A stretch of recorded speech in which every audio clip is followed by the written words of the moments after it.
Tara, pasyal tayo sa Drameler. Ang unang destination namin yung Welcome to Drameler sign.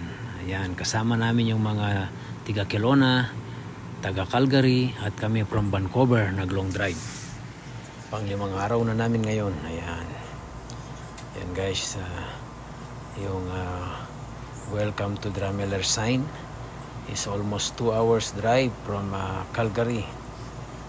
Guys, pasyalan nyo na rin yung Drameler. Napakaganda. Sulit ang biyahe guys. At saka maganda yung kalsada. Picture muna kami. Voice pictures. Yung parang abel ko lang. Ayan. Tapos ladies naman. Tapos na. Bilis. Tapos partner.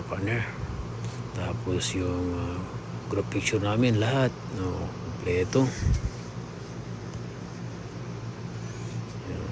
Ganda guys.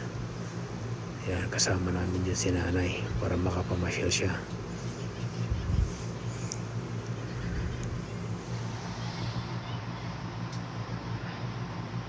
Kami naman kasama namin si nanay guys. Nakarating siya ng Drameler. Ayan. Ganda. Yan guys, abangan nyo yung susunod na destination namin, yung world largest dinosaur. 6 minutes away dyan sa welcome sign.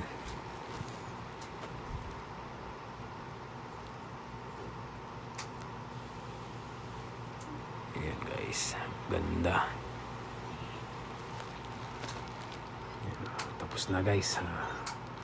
Punta naman kami sa next destination. Pero bago yan, daan muna kami ng store para makabili ng drinks. Ayan.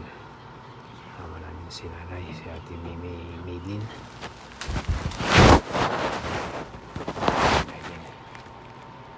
At si Kuya Rudy. Pabili ng drinks. Ayan guys yung susunod na destination. Thank you for watching.